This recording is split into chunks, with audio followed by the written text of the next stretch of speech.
As the sun set, I relished the cool air that came with it. It gave me some relief from the heat building up under my werewolf costume. I took the mask off and I looked around, taking in the other costumes of kids and parents alike. There were lots of witches, ghosts, vampires, and animals. Their laughs and screams could be heard everywhere. My parents weren't with me though. They both had to work tonight, so they gave me permission to trick-or-treat alone.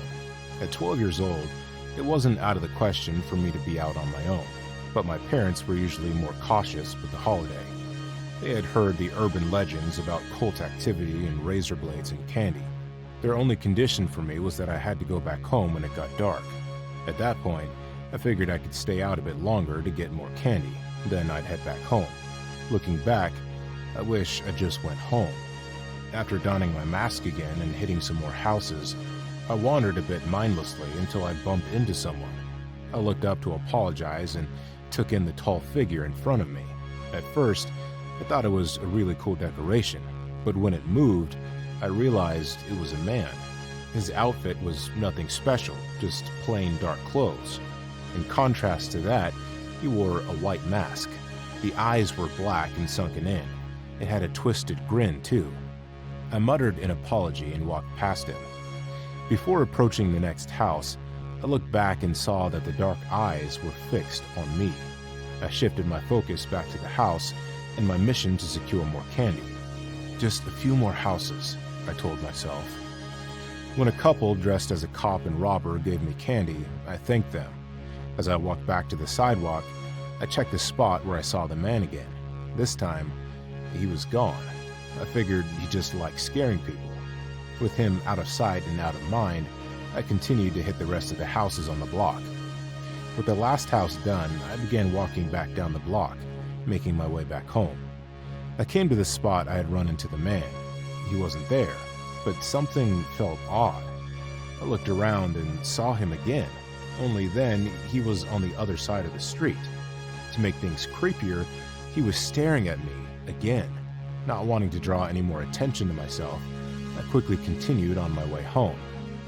Seeing that mask again gave me chills. As I navigated my way back home, I tried to stay in the well-lit areas around other people, but with it getting later, there were fewer and fewer trick-or-treaters. I took the mask off again so I could see better. At one point, I looked around, just to be aware of my surroundings. There he was again, across the street, and a block behind. There was something menacing about his stillness.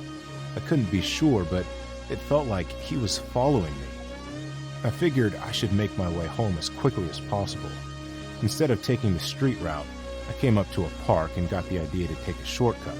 I figured the park wasn't as well lit, so he might lose me. As soon as I broke the line of sight from the man, I sprinted. I held on tight to my candy bag and mask. The bag swished and crinkled as I ran. My lungs burned up as I huffed, determined to get home fast. I slowed down as I came to the exit of the park. I power-walked the remaining 2 blocks to my home.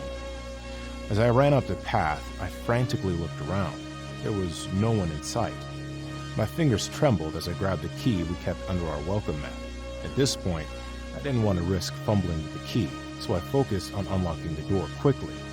When it clicked open, I pushed the door open with my body and slammed it behind me. It clicked again as I locked it, and felt relief wash over me. I slid to the floor, gasping for air. The candy bag spilled all over the floor. Suddenly, a dark thought crept into my mind, and the relief I felt was short-lived.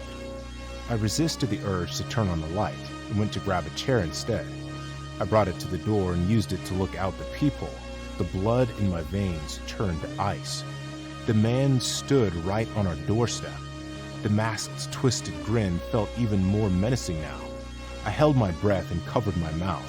He tilted his head, as if looking into the peephole, and waved. My heart leapt in my throat. I looked away to check the time. It was almost 8, so my parents had to be coming home soon. When I looked back through the peephole, the man was gone. I scanned the block for him and wondered if he had tried going around the back. I ran up to my room, not caring about the chair or the candy on the floor. I locked the door behind me and hid. My parents eventually arrived and came up to check on me. I decided not to tell them about what happened, so as not to worry them, but from then on, I always kept an eye out for the mysterious figure because it followed me home.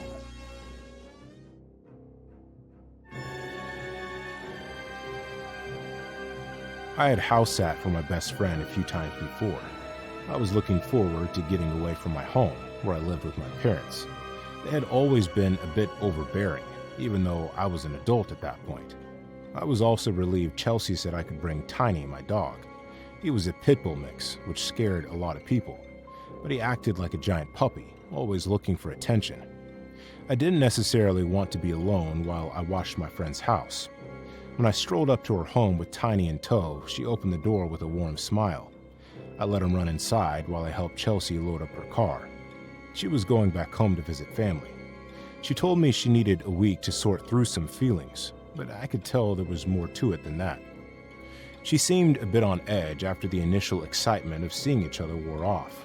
When we weren't loading bags, she was looking around.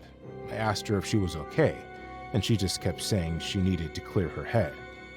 I knew she had gone through a pretty messy breakup a week or two before, so that had to be weighing on her. When I asked her why she ended things with Tanner, she just told me he wasn't who she thought he was. I didn't know what to make of that. If anything, I figured she would tell me after she had some time to process everything. We hugged one more time, and I told her to text me when she made it home safe. I went back inside to watch her drive off. As she sped off, I couldn't help but notice someone across the street. It looked like a man staring at the house. I didn't think too much of it and closed the curtain. I brought my laptop and connected it to the Wi-Fi so I could check out job postings. I had a job, I just wasn't happy with it. Between applications and playtime with Tiny, hours had passed. Before I knew it, the sun was setting and the orange light that filtered into her home slowly faded. With the day turning into evening, I decided to order a pizza for myself. I opened up a can of food for Tiny as I called in the order. I watched him chow down when that was settled, eager to satiate my own hunger. A text popped up on my phone. Chelsea made it to her parents safely. I texted her back to have fun with her folks and let me know if she needed anything. Another message from her popped up. Let me know if anything happens while I'm gone. That text felt a bit strange, but I wrote it off and told her I would. As a precaution, I went around double-checking to make sure all the doors and windows were locked. When I knew everything was good, I sat back on the couch with my laptop until the doorbell rang. Immediately after that, I got a text that said my order was ready. I opened the door to a mousy young woman in a hoodie and cap. I smiled as I gave her the cash and told her to keep any change. As I brought the pizza in and looked back out at her, I had to stop. Across the street, I saw what looked like the same figure from before. It was hard to tell because they just stood outside of the light from a street lamp. It looked like a man in a hoodie, but I couldn't be too sure. I watched the delivery driver get back in her car. The figure seemed to back away, disappearing into the shadows. I closed and locked the door before putting that out of mind. I thought about texting Chelsea, but didn't want to worry her. Instead, I let my folks know that everything was okay. I told them I'd call in the morning. The pizza hit the spot, and I let Tiny have a few pieces of cheese. Another hour or so flew by, and the time of night was beginning to weigh on me.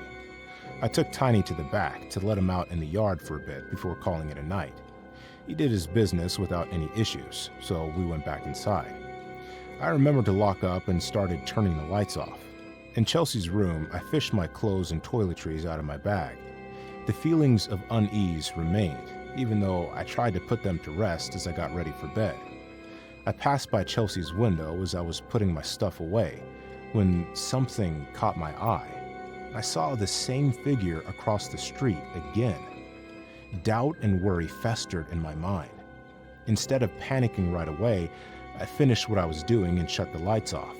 With the cover of darkness, I crawled back over to the window and watched the man. My skin crawled with unease. Tiny came up to me, but I couldn't peel myself away from the window. The longer I stayed there, the more unsettled I was that he just stood there facing the house. After about 15 minutes, he finally moved. My heart sank when I realized he was approaching the house. I quickly got my phone out and dialed 911. In a hushed voice, I relayed the details to the operator. The sound of glass shattering made me stop. "I think he's inside," I whispered. "Ma'am, I need you to lock the doors and hide. We have officers on their way right now. Please remain calm and stay on the line with me." I ran as quietly as I could to the door and locked it. Being quiet didn't matter since Tiny started barking. I tried to calm him down. That didn't work. He was getting wound up and he knew something was wrong. Heavy footsteps thudded up the stairs and outside the door. The first bang on the door made me jump. Tiny snarled and barked, not leaving my side. When the next bang hit, the sound of wood cracking followed. I held onto Tiny as tight as I could. At that point, I didn't even know I dropped my phone. Everything happened so fast. By the time I was aware, the door had been broken down and Tiny was latched onto the guy's arm. He actually started backing up while my dog thrashed on his arm. His cries and the dog snarling were all I could hear. Everything else became a blur until the cops showed up. Apparently, they caught him a block away, trying to flee. My dog and the sirens scared him off. Aside from some bruising, I came out without any injuries. By some miracle, Tiny wasn't too injured either. That wasn't the case for the intruder. The cops later told me it was Tanner, Chelsea's ex. When we caught up about that, she told me she wanted to get away because he started acting weird and sending her cryptic messages. She never thought he could do something like that. All I could wonder was what would have happened if I didn't bring Tiny, and what would have happened if Chelsea hadn't gone.